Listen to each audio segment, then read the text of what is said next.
Hi, sports fans. I'm Brian, and I just want to come give you a quick review of some of the facts we know about the Brock Lesnar case, and try to clear up some of the rumors, and also give you my thoughts on the whole case. First off, the number one thing I think people need to understand about most guys when they're taking PEDs, if they're not taking PEDs, is not this big dark cloud like people in outside of sports try to make it seem. First off, Brock Lesnar tested positive on two tests. He was tested 8 times by USADA. So he had it's not just the purity blood test, it's blood, urine, and sometimes it can be a hair sample or something like that. Two of his tests spiked positive for clomiphene.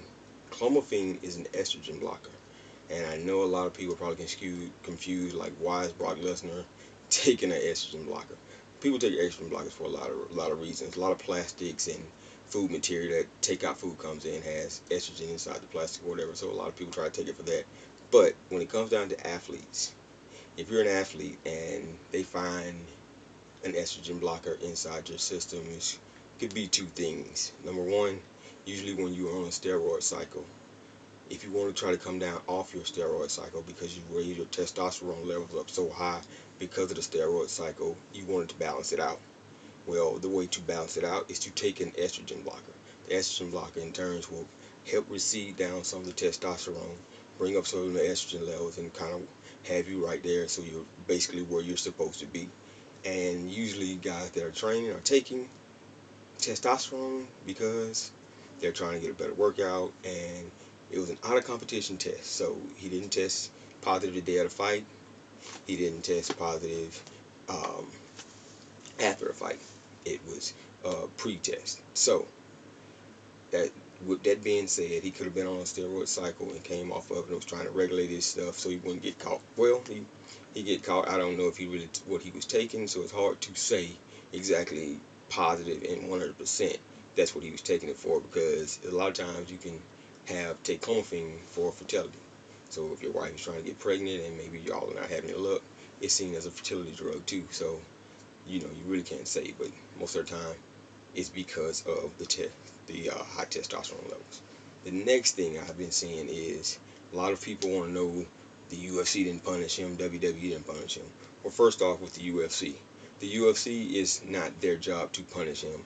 USADA caught the test, and because USADA caught the test, they sent it to the Nevada State Commission. So it's up to the Nevada State Commission to enforce rules and punishment on Brock. Now it's not up to the UFC.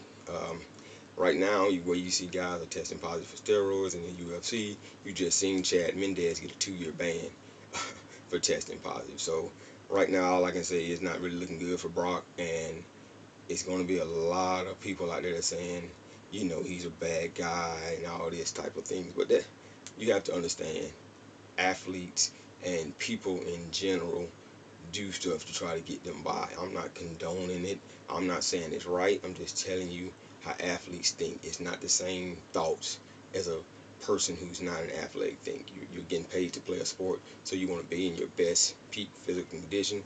So a lot of times, guys, we will take a little slight shortcut. And the WWE wellness policy is a joke, really and truly, because the testosterone levels that you can have in WWE is ridiculous high and compared to what your SADA would say. So I guarantee you half the doggone WWE locker room, if they were tested tomorrow, would all be positive for something, not just supposedly Adderall like Roman Reigns. But the other thing is, he's probably going to have to face a 2-year ban, and he's probably going to have like maybe a 6-figure fine. Or the 2-year ban is basically going to kill his UFC and MMA career. So you'll probably won't see Brock back in the octagon anymore. If you see Brock fight again, it'll probably be on like Bellator or something like that. With his age, I just don't think UFC is going to take another chance on him. Sorry, I hate that. I'm a Brock Lesnar fan. I'm not upset with Brock, though. I understand what he did. Working in sports and working around athletes, I understand what happens sometimes. So I'm not gonna bash him or come down on him too hard. And it's sad because he's a great fighter, and now he has this tainted loss on his record, which is killing his reputation wise. He's big, he's a huge guy, he's freakish, so there's no way people could think that Brock wasn't taking anything. Brock graduated high school. He weighed 204 pounds. 204 pounds. Go back to his collegiate days. He wrestled as a heavyweight. He's up to 245. That does not happen like that overnight, people. There's no growth spurt on the planet that would shoot you up like that.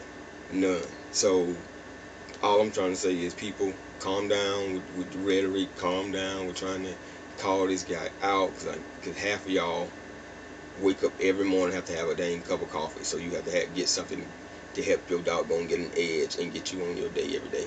So, hey, let's not judge him. Let's not try to say he's a bad person. What he did, he made a mistake. Everyone makes mistakes. Let's just enjoy it, what we can enjoy from Brock Lesnar in WWE. And that's all I have for y'all. Another thing, please check out the Soto Sports Podcast with me, Packer Girl, VA, and DJ Just J. And hit me up on Twitter at BBryan8.